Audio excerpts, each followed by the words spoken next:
Also, es gibt zwei Dinge in meinem Leben, die nerven mich total. Eines habe ich, glaube ich, schon mal erzählt. Nein. Das ist, wenn du auf einer dreispurigen Autobahn fährst und vor dir ist einfach einer, der immer stur auf der Mittellinie fährt. Da bin ich herausgefordert, immer wieder zu vergeben und einfach zu sagen, hey, okay, komm.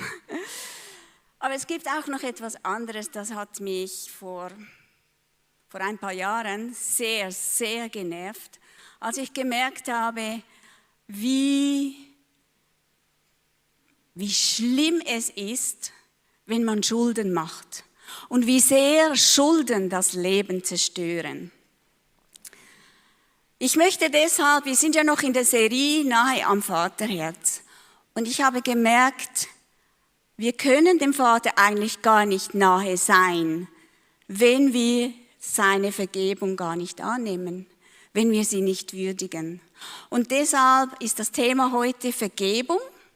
Und ich finde es ein so tiefes Thema, dass ich 2 Predigten daraus machen werde.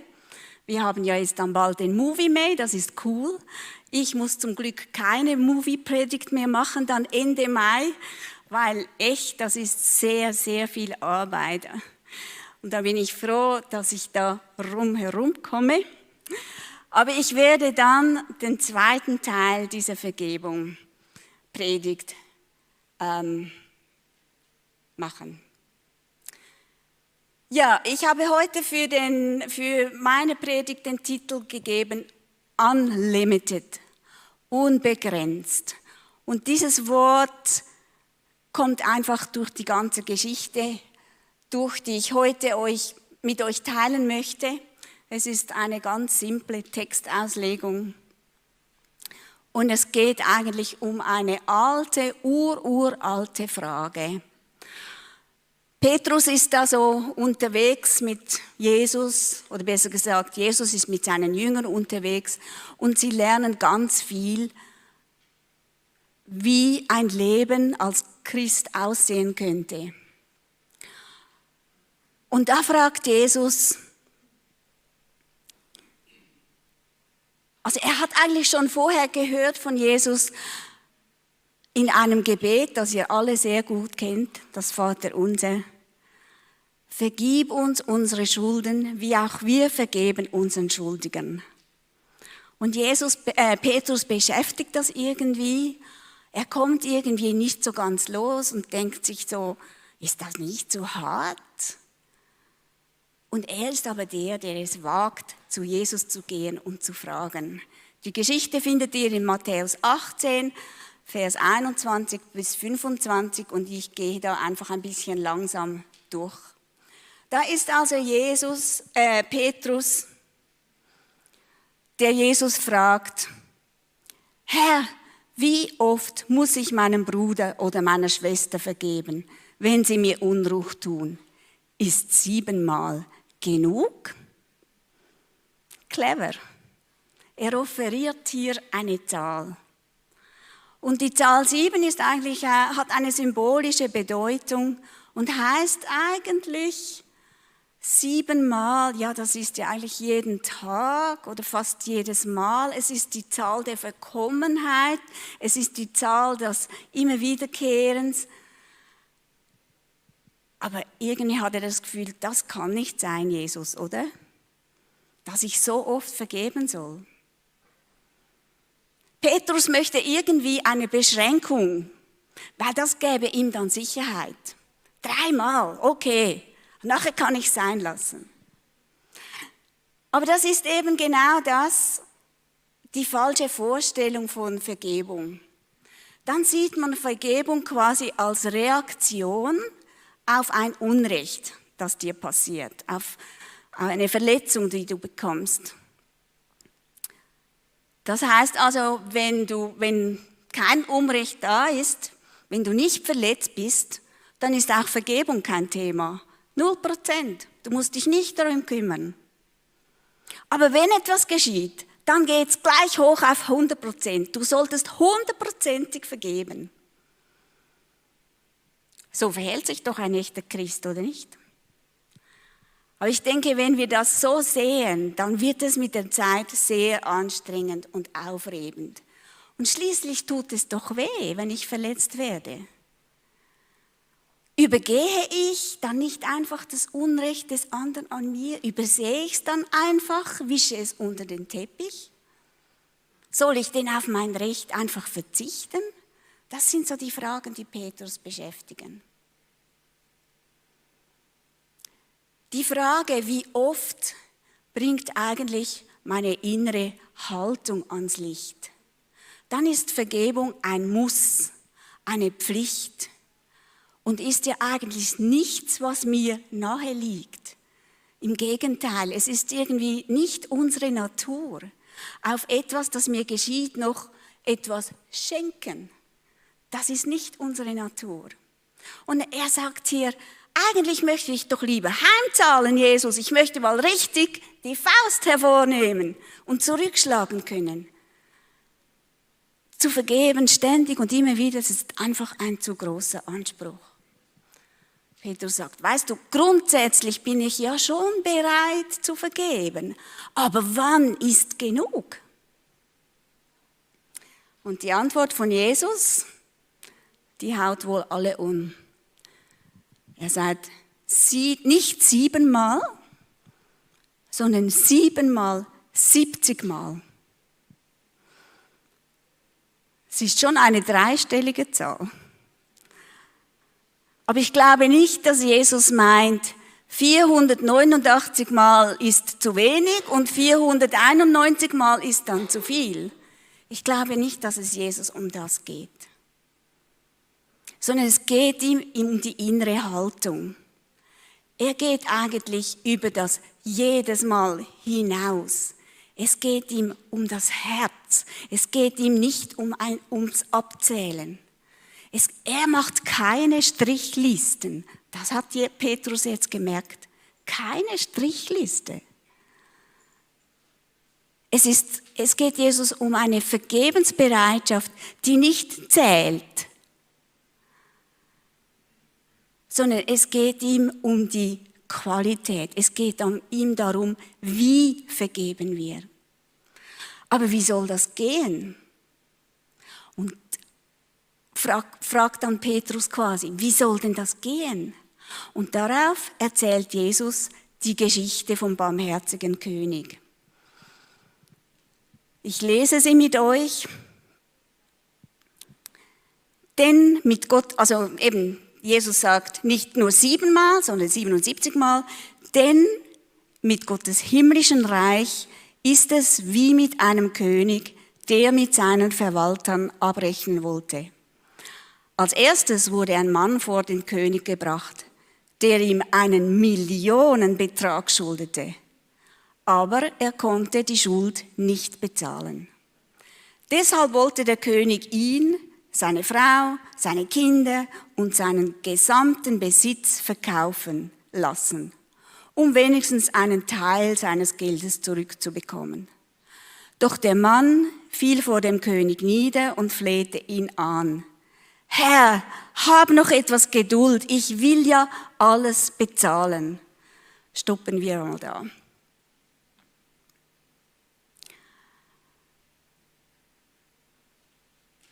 Jesus stellt also das Thema Vergebung in den Kontext von Gottes Reich, vom Reich seines Vaters. Eigentlich hatte Jesus, als er hier auf der Erde war, nur 2 Themen. Eines war, den Menschen den Vater zu zeigen und das zweite war, den Menschen zu zeigen, wie es sich leben lässt in diesem Reich. Er hat nicht nur ein zukünftiges Reich gemeint, sondern hier unter uns. Wie sieht das aus in Gottes Reich, wenn er auf dem Thron sitzt? Wie sehen unsere Beziehungen aus, wenn Gott auf dem Thron sitzt? Vergebung ist also wirklich ein zentrales oder sagen wir ein grundlegendes Thema in Gottes Reich. Und leider ist es uns so fremd, dass wir es eben zuerst selbst erleben müssen, was es heißt, Vergebung zu erhalten. Wir müssen es kennenlernen. Wir müssen es mit dem Herzen erfahren.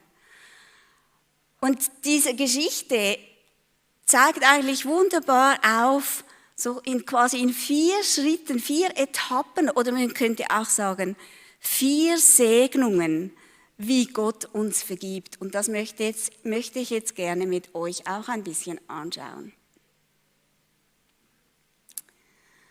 Der erste Punkt ist, der König will abrechnen. Das haben wir gehört. In Hebräer 4,13 heißt es, Gottes Augen bleibt nichts verborgen. Vor ihm ist alles sichtbar und offenkundig und jeder Mensch muss Rechenschaft abgeben. Also es kommt der Tag, wo die Abrechnung kommt. Und das müssen wir nicht warten, bis irgendwann das Gericht ist. Wir können das jeden Tag machen. Und das ist das Schöne daran, das ist das Befreiende daran. Abrechnen ist eigentlich, steht dort das griechische Wort Logos, das kennt ihr schon, es heißt Wort, aber es heißt auch Wahrheit. Die Wurzel ist mit Rechnen, Sammeln, Aufzählen. Und der König möchte abrechnen. Es ist doch sein gutes Recht. Er will die Wahrheit wissen. Er will nicht, dass wir ihm etwas vormachen. Und er möchte nicht, dass du dir selbst etwas vormachst. Gott will nicht, dass wir einfach so dahin leben. Das Leben ist kein Spiel. Es ist nicht egal, was herauskommt. Es ist nicht egal, es ist Jesus nicht egal, was du mit seinem geschenkten Leben machst. Und es ist ihm nicht egal, was du mit deinen Mitmenschen machst.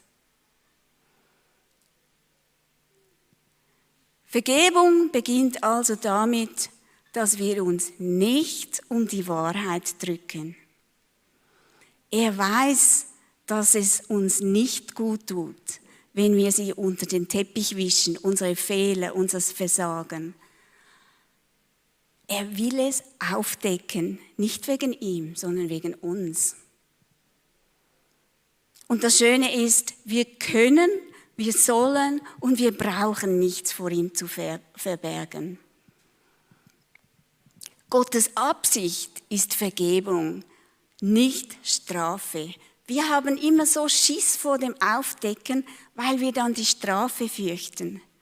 Aber Gottes Absicht ist zu vergeben. Ich finde es so super, ich habe ziemlich lange, vor 2 Wochen ungefähr, bin ich ziemlich lange über Hebräer 12 gestolpert, wo es darin heißt, ein liebender Vater schlägt seinen Sohn, heißt es teilweise, oder züchtigt. Aber ich habe dann gelernt, als ich ein bisschen geforscht habe, dass es dieses Wort Strafe im alten Judentum gar nicht gab. Die kannten kein Wort für Strafe, sondern Strafe war mehr eben dieses Erziehen, dieses Korrigieren, um das geht es. Und ich finde es so wunderschön, eben, es geht Gott nicht um zu strafen, es geht darum, dass er vergeben kann. Das ist seine Absicht. Aber bei unserer Geschichte muss er nun ein Urteil sprechen. Bin ich jetzt am richtigen Ort? Ja, genau. Er muss ein Urteil sprechen. Irgendwie, denn gleichgültig bleiben, das wäre eben nicht liebevoll. Weil er ja sagt, ein liebender Vater korrigiert seinen Sohn. Es geht ihm also nicht um Rückzahlung, sondern er möchte, dass wir den Ernst der Lage begreifen. Und es geht ihm auch ein bisschen darum zu begreifen, hey, meine Schuld ist eine so riesige Schuld, die kann ich nicht selber begleiten. Das ist unmöglich. Keiner von uns kann mit Gott ins Reine kommen. Du kannst vielleicht bei deinen Mitmenschen ab und zu wieder etwas gut machen, aber bei Gott kannst du nichts gut machen. Die Schuld, die ist da. Und deshalb muss er auch ein Urteil sprechen. Unser Knecht hier, der muss sein Reich dieses Königs verlassen. Kommt euch das nicht irgendwo bekannt vor aus den ersten Seiten der Bibel? Schon Adam und Eva mussten doch das Paradies verlassen. Auch dieser Knecht hat das Privileg verspielt, weiter mit dem König leben zu können. Ein Zusammenleben ist gar nicht mehr möglich, denn Gott kann keine gemeinsame Sache machen mit deiner Misswirtschaft, mit deiner Ausbeutung, mit deiner Lieblosigkeit oder mit all dem, das du hättest tun müssen und nicht getan hast. Was nicht im Einklang ist mit Gottes Werten, das ist Schuld vor ihm und an ihm. Gott kann nicht Kompromisse mit dem Bösen eingehen. Er ist rein, er ist heilig, er ist absolut durch und durch gut. Er ist Liebe, heißt es an einer anderen Stelle. Und deshalb muss er diesen Knecht hinauswerfen aus seinem Reich. Besser gesagt ins Gefängnis. Und das Verrückte ist, jetzt wird ihm alles genommen. Frau, Kinder, Besitz und er wird an einen anderen verkauft. Das Verrückte ist also, deine Schuld hat oft Auswirkungen auf dein Umfeld. Wofür du dich entscheidest, ist nicht nur deine Sache, sondern es hat Auswirkungen auf dein Umfeld. Dieser Knecht hat es noch nicht ganz begriffen und er sagt, Herr, hab Geduld mit mir. Irgendwie spürt er, dieser König ist jetzt ziemlich zornig irgendwo und er versucht jetzt diesen Zorn abzuwenden. Das Wort für Geduld heißt Makrothymos und ich finde es wieder spannend, was Makro heißt, die Vorsilbe von Thymos, was Zorn ist. Makro heißt, es ist weit weg und es hat wie zwei Bedeutungen. Die eine Bedeutung, es ist zeitlich. Eigentlich sagt der Knecht hier, lass deinen Zorn nicht jetzt entladen, über mir ausladen, sondern irgendwann dann mal. Also er versucht es wegzuschieben. Oder kann auch eine räumliche Bedeutung haben. Lass deinen Zorn nicht an mir aus, sondern lass ihn an einem anderen aus. Irgendwie hat er das Gefühl, ich kann noch immer alles selber bezahlen. Deshalb versucht er es wegzuschieben. Aber eigentlich ist das ja total lächerlich. Der König müsste ewig warten. Wie kann er im Gefängnis seine Schuld bezahlen? Es ist nicht möglich. Er kapuliert nicht. Er gesteht seine Ohnmacht nicht ein. Und kennen wir das nicht auch ein wenig? Es ist doch so schwer zuzugeben, wenn ich einen Fehler gemacht habe. Es ist doch so schwer dazu zu stehen, wenn mir etwas Dummes passiert ist. Lieber unter den Teppich wischen. Ich will mich doch nicht noch vom anderen beschenken lassen, wenn ich einen Fehler gemacht habe. Lieber zahle ich irgendwas. Tief drin sind wir einfach zu stolz für eine Bankrotterzählung vor unserem König. Ja, bis hierher ist eigentlich diese Geschichte noch kein Evangelium. Im Gegenteil, es ist eher schlecht, sieht es aus für uns. Aber jetzt kommt die Wende. Zweiter Punkt. Der König hat Mitleid. Ich finde es wunderbar ausgedrückt, wie Micha schreibt, wo ist so ein Gott wie du, der die Sünden vergibt und die Missetaten seines Volkes verzeiht, der nicht für ewig an seinem Zorn festhält, sondern der sich freut, wenn er barmherzig und gnädig sein kann. Das Wort Mitleid ist so ein komisches griechisches Wort. Das heißt, ich weiß nicht mal, ob ich es richtig sagen kann, splanchnizomai. Ich hoffe, niemand kann Griechisch in hier.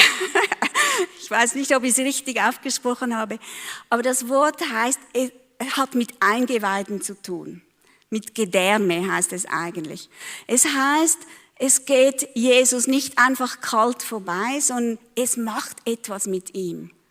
Habt ihr sicher auch schon erlebt. Du siehst etwas und es macht etwas mit dir. Es geht dir tief. Die Eberfelder Übersetzung übersetzt es so, er wurde innerlich bewegt. Also Jesus oder diesen König lässt die Situation des Knechtes nicht kalt. Er ist nicht unbeteiligt. Und er sieht nicht nur den finanziellen Schaden, sondern er sieht den Knecht selber. Und er weiß, dass es ihm im Gefängnis schlecht gehen wird. Und da bewegt sich etwas in ihm. Er kann das nicht mit ansehen. Er möchte das eigentlich nicht. Und statt dass er Konsequenzen einleitet, wendet er sich jetzt dem Knecht zu. Wie wunderbar ist das? Gott lässt sich auch unser Leben nahegehen. Hey, das muss uns doch begeistern. Er sieht nicht nur den Sachverhalt, er sieht nicht nur meine Fehler, er sieht nicht nur mein Versagen, sondern er sieht auch das unglückliche Kind dahinter. Er nennt die Schuld zwar beim Namen, aber er nennt auch mich beim Namen. Und ich gehe ihm so nahe, dass er einfach nicht passiv bleiben kann. Er muss handeln. Und letztlich bedeutet es für ihn, er muss ans Kreuz gehen. Wo ist so ein Gott wie unser Gott? Gott schafft immer wieder Möglichkeiten, dass wir umkehren können. Und er hat dafür seinen Sohn gesandt, ans Kreuz gesandt. Er hat es auf sich genommen, dass er lieber seinen Sohn ans Kreuz schlagen ließ, als dass er ohne dich und mich im Himmel leben wollte. Er lässt eigentlich die Millionenschuld, die du hast, von seinem eigenen Sohn bezahlen. Das ist der einzige Weg, wie er ohne Abstriche von seiner Heiligkeit mit unserer Schuld umgehen kann. So radikal ist Gottes Versöhnungsangebot. So weit geht unser Gott aus Liebe zu dir und zu mir. Hey, und dieses Erbarmen, das gilt uns heute noch. Das dürfen wir jeden Tag neu erfahren. Kennst du es? Lässt es dich kalt? Es ist so eine alte Botschaft, oder? Irgendwie wissen wir es da oben im Kopf. Aber bist du dir bewusst, was da eigentlich geschieht? Gottes Erbarmen ist der Mittelpunkt seiner Vergebung. Gottes Zuwendung zu dir ist der Mittelpunkt seiner Vergebung. Er kann nicht anders als Versöhnung schaffen. Das ist das Evangelium. Dass er es nicht mit ansehen konnte, wie wir mit so belastet durchs Leben gehen. Der zweite Punkt oder der dritte Punkt, der dritte Segen ist, dann gibt ihn der König frei.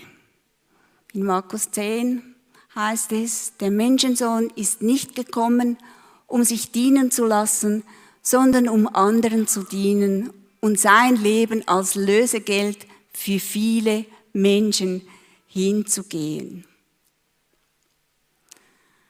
Das Wort für freilassen oder freigeben dort ist jemanden aus der Bindung entlassen, aus einem Vertrag entlassen.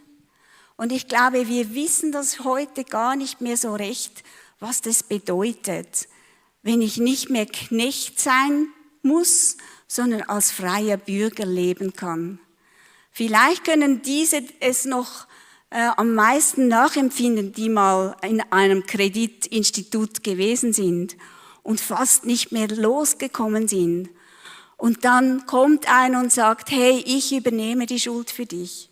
Das ist ungefähr das Bild, das da passiert. Plötzlich haben wir wieder eine völlig neue Identität. Ich bin nicht mehr Schuldner, ich bin freier Bürger. Und es gibt mir auch wieder eine neue Perspektive. Ich kann wieder zu träumen beginnen. Unter Schulden ist man irgendwie so eingeengt. Man erlaubt sich nichts mehr, man gönnt sich nichts mehr. Man ist ständig darauf am Rechnen.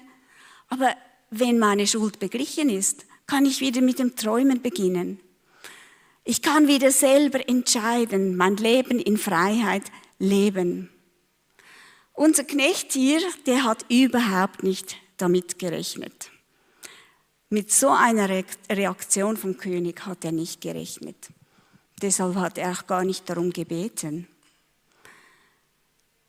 Ich glaube, er hätte sich lieber zufrieden gegeben, dass er weiterhin einfach als Knecht hätte arbeiten können. Doch der König, der lässt ihn frei, weil es ihm einfach so zu Herzen ging. Er konnte nicht anders. Wie steht es mit dir? Lebst du als freier Bürger oder ist immer noch dieses Denkmuster des Knechts in dir, der ständig rechnet, vergleicht, ich müsste doch, unter Stress steht? Ein Neuanfang, das ist möglich, immer wieder. Dann der vierte, die Krönung. Der König erlässt ihm die Schuld. Und Kolosser 2 drückt es wirklich am besten aus. Gott hat den Schuldschein, der uns mit seinen Forderungen so schwer belastete, für ungültig erklärt. Ja, er hat ihn zusammen mit Jesus ans Kreuz genagelt und somit auf ewig vernichtet. Wow! Er gibt uns nicht nur frei, er zerreißt den Schuldenschein. Irgendwie tönt das fast so wie ein Anhängsel. Es scheint Gott gar nicht die Hauptsache zu sein. Es geht ihm um die Beziehung. Und wenn die Beziehung stimmt, dann ist das andere noch eine kleine Sache. Der Knecht muss nichts mehr bezahlen und der König hält nichts mehr gegen ihn in der Hand.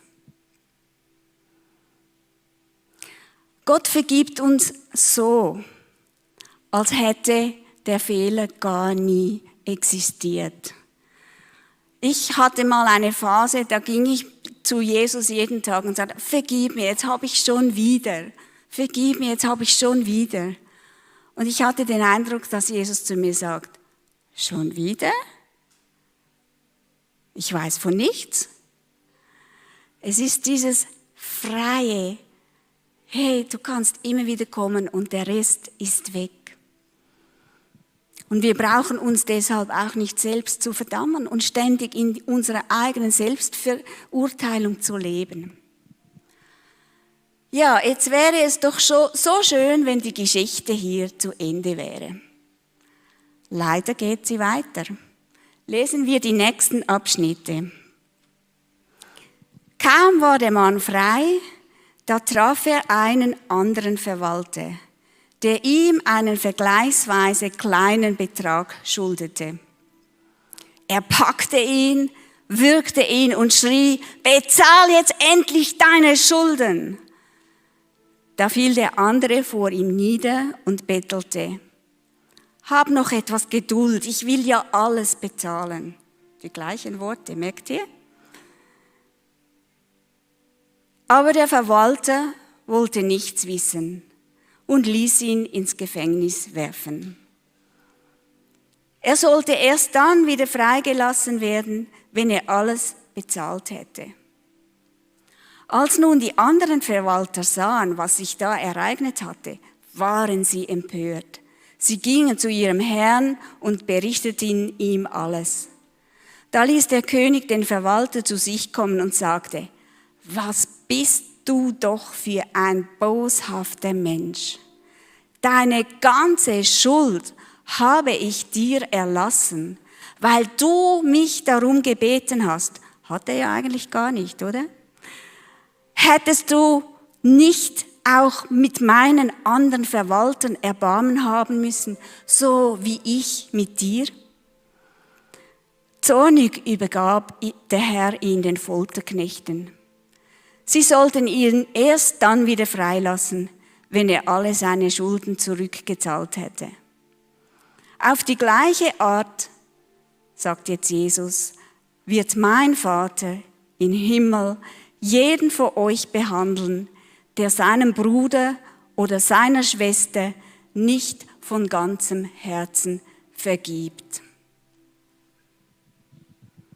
Pah! Jetzt ist es wie ein Bumerang. Jetzt kommt es zurück. Sind wir wieder bei der Ausgangsfrage. Wie oft soll ich?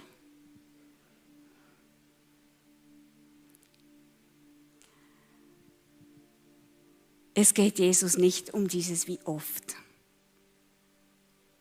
sondern es geht ihm darum,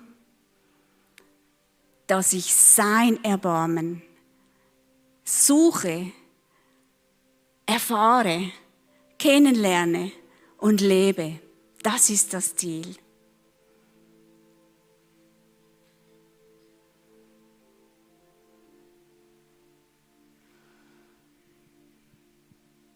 Das wird dann auch der zweite Teil sein. Wie können wir von Herzen vergeben?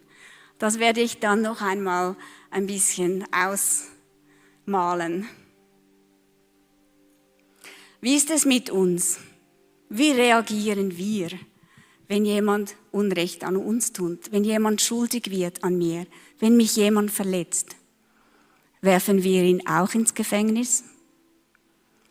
Unsere Gefängnisse sind nicht sichtbar. Aber wenn wir am Unrecht des anderen irgendwie festhalten, wenn wir ihn festlegen mit seiner Schuld, dann ist das ein Gefängnis für ihn.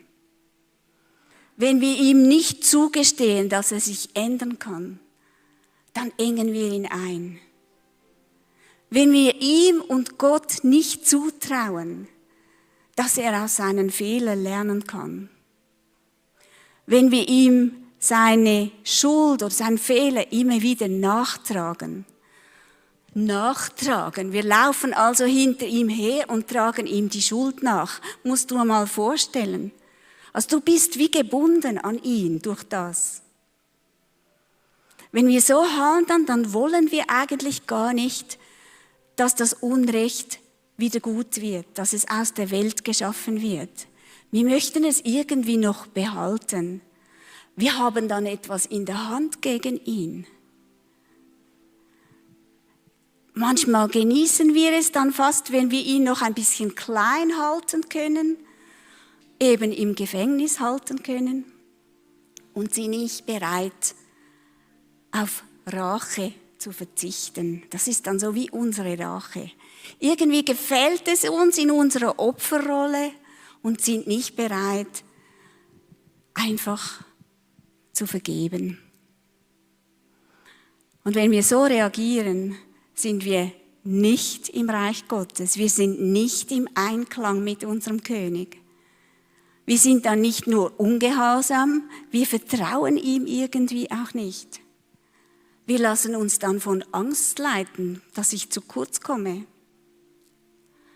Gott könnte so viel Gutes entstehen lassen, wenn ich auch meinen Teil dazu beitragen würde. Er könnte uns beiden helfen, meinem Schuldner und mir. Er könnte in uns beiden Veränderung bewirken.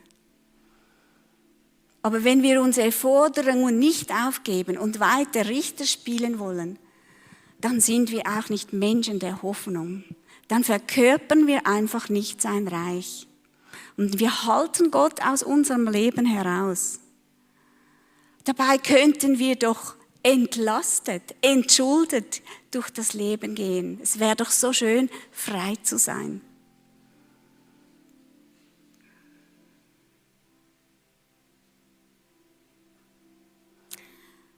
Ich glaube, das Wort unlimited, unbegrenzte Vergebung, das ist das, was Gott uns entgegenbringt. Das ist sein Riesengeschenk an uns.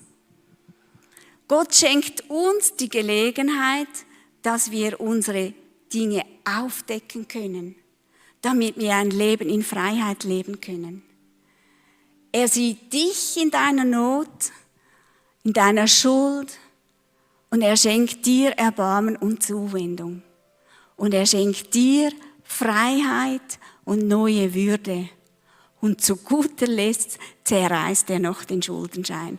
Das ist das, was Gott uns schenkt. Und wenn du selbst das in Anspruch nimmst, hey, dann lass doch das auch dem anderen oder halte es dem anderen nicht vor. Jesaja 58 sagt, wer vergibt, der fastet richtig. Marcel und ich waren jetzt gerade am Fasten, aber wer nicht vergibt, der nährt sich eigentlich von den Fehlern des anderen.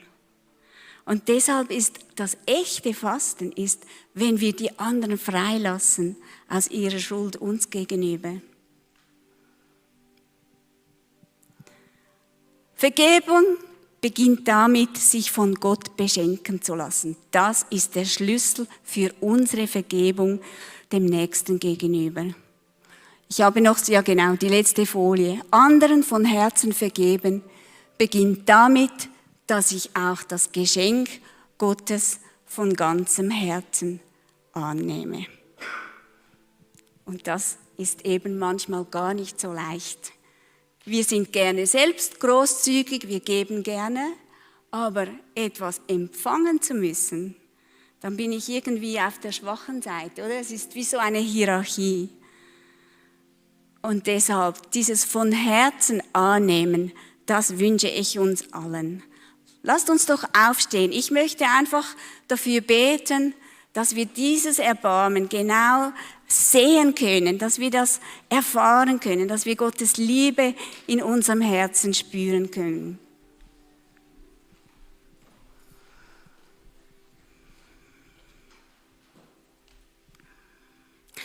Vielleicht bist du heute Morgen hier und steckst immer noch mitten in deinen Selbstvorwürfen und kannst dir selber nicht vergeben. Oder du bist jemand, der sich sehr schwer tut mit Fehlern von anderen. Du bist gerne ungnädig. Du überhebst dich gerne über andere. Du weißt genau, wie es gehen müsste. Vielleicht gehörst du zu dieser Klasse. Oder vielleicht hast du einfach noch nie selbst erlebt, was es heißt, befreit zu sein. Kommt mir gerade meine eigene Erfahrung in den Sinn. Ich war irgendwo in einer Seelsorgeausbildung und dann haben wir einfach, ich mag mich nicht mehr genau erinnern, haben wir einfach füreinander gebetet. Und ich war vorher immer so in diesem Leistungsdenken, eben Knechtdenken, Muster des Knechtes. Und plötzlich sah ich mich auf einem Stuhl sitzen, so mit allen Ketten um mich herum. Ich war da wirklich auf dem Stuhl festgenagelt. Und plötzlich sah ich, wie Jesus diese Ketten löste. Und ich konnte aufstehen und ich war echt frei. Und es hat mich eine Freude, eine Dankbarkeit erfüllt, die ich noch nie in meinem Leben erfahren hatte. Einen Frieden. Ich wusste, hey, da ist nichts mehr zwischen Gott und mir. Da ist einfach Freiheit. Und ich bin ein würdiger ein würdiges Kind. Ich bin Kind Gottes und nicht mehr Knecht Gottes. Und das war für mich wirklich hammerhaft. Ich bete jetzt einfach, dass ihr das irgend so ein Erlebnis auch erfahren dürft. Jesus, ich danke dir von ganzem Herzen, dass du dich von deinem Vater hast senden lassen in diese Welt, in unsere zerbrochene Welt, in eine Welt voller Fehler, voller Gewalt, voller Misstrauen. Danke, Jesus, dass du einfach heute Morgen auch hier bist. Wir dürfen mit deiner Gegenwart rechnen. Du kennst unser Herz. Du weißt, wo wir stehen. Du weißt, wie weit wir deine Barmherzigkeit wirklich schon angenommen haben. Du weißt auch, wo wir selber es uns selber immer wieder schwer machen, uns selbst zu vergeben. Du weißt, wo wir andere verurteilen. Jesus, wir brauchen deine Zuwendung. Wir brauchen deine Liebe. Wir brauchen dein Erbarmen. Ohne das können wir selbst nicht anderen vergeben. Und ich bitte dich einfach, dass du uns heute Morgen mit deinem Erbarmen erfüllst, mit deiner Liebe. Dass du uns zeigst, was es heißt, schuldenfrei durchs Leben zu gehen.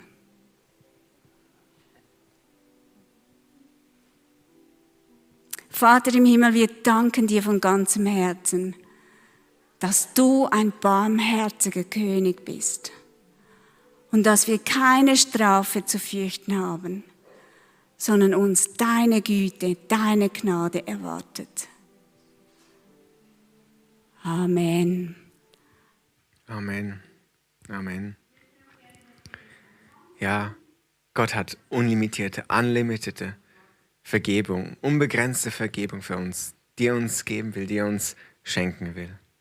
Und ich weiß nicht, wo du stehst in deinem Leben. Ob du die Vergebung schon empfangen hast für dich. Ob du gesagt hast, ja, ich will das annehmen für mich. Und ob du jetzt vielleicht eher am Punkt stehst, die zweite Frage, wo Jeanette noch drüber geredet hat, ob du vielleicht anderen vergeben musst. Ich weiß es nicht. Aber was ich weiß, ist, dass Gott dir vergeben will. So oder so. Und wenn du seine Vergebung noch nie angenommen hast, möchte ich dich ermutigen, hey, nimm sie an. Er will dich zu seinem Kind machen. Dass du seine Tochter, sein Sohn bist. Dass du nicht mehr Knecht bist und nicht mehr gefangen bist in dieser Unvergebenheit, sondern frei sein darfst durch die Vergebung von ihm. Und schlussendlich ist es ganz einfach, wie wir das machen können.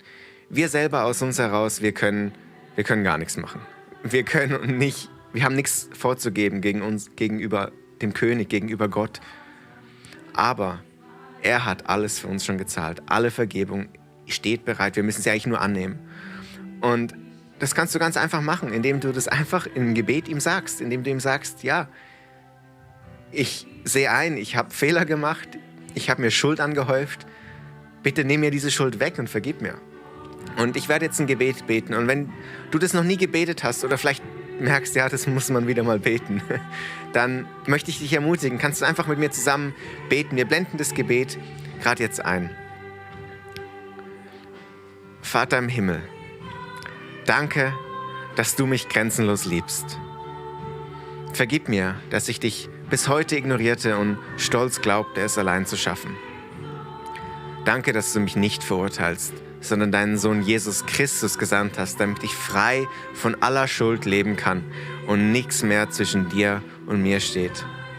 Heute öffne ich dir mein Herz.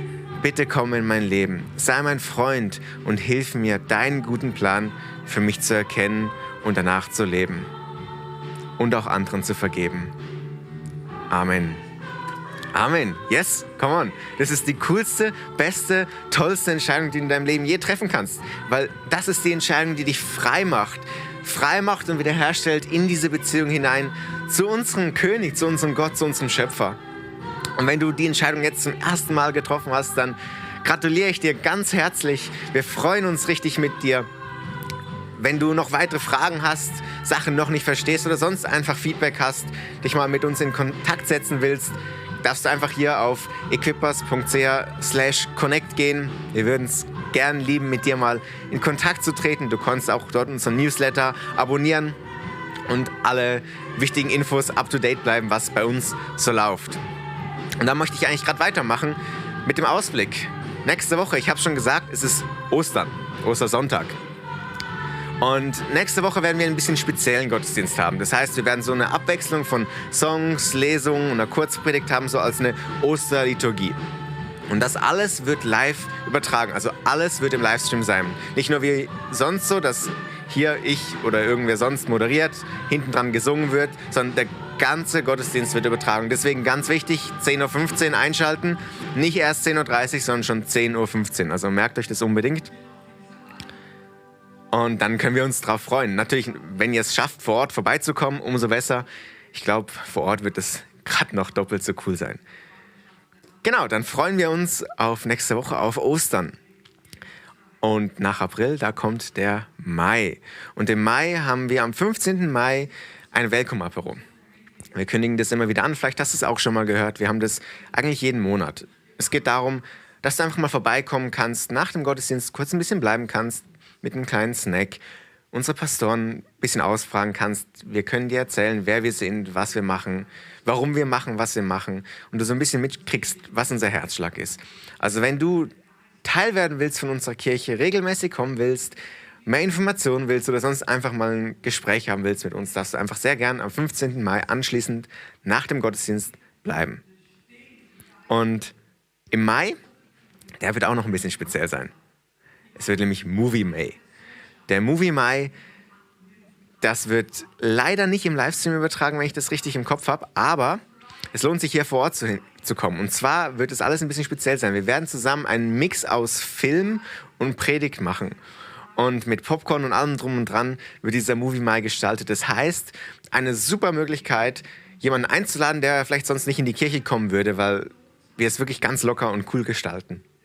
Oder wenn du schon lange nicht mehr in der Kirche warst und du brauchst mal wieder so einen Ruck zum Kommen, ey, komm einfach, das wird wirklich cool. Wenn es nicht cool wird, dann hast du wenigstens Popcorn gehabt. Also ich freue mich ganz speziell auf den Movie May.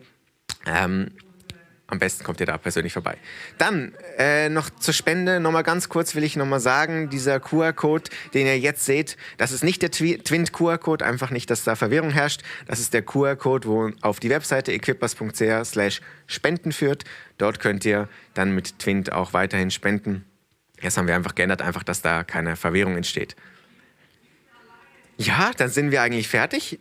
Mehr Infos habe ich für euch heute leider auch nicht mehr. Und dann bleibt mir nichts anderes übrig, als euch noch zu verabschieden. Und ich möchte euch noch segnen in die Woche. Ich möchte noch kurz ein Gebet sprechen. Einfach, dass das, was wir jetzt auch gehört haben in der Predigt, wirklich in unseren Herzen sich verankern darf und Veränderung hervorrufen darf. Und so bete ich, Jesus, dass alle, die jetzt hier den Livestream schauen und die Predigt gehört haben, dass du ihre Herzen veränderst, dass du ihnen hilfst, anderen zu vergeben, dass du ihnen eine Leichtigkeit schenkst, Sachen loszulassen, in die Freiheit reinzukommen, wo du für sie vorhast. Und ich bete auch für die, wo die Entscheidung getroffen haben, deine Vergebung heute anzunehmen, Jesus. Dass sie erleben dürfen, was es heißt, in dieser Freiheit zu leben. Nimm du sie an der Hand, führ du sie ganz, ganz speziell jetzt in dieser Woche. Und mit dem Gebet möchte ich euch segnen in die Woche. Gott ist mit euch. Ich wünsche euch einen wunderschönen Sonntag und bis an Ostern. Tschüss zusammen, macht's gut.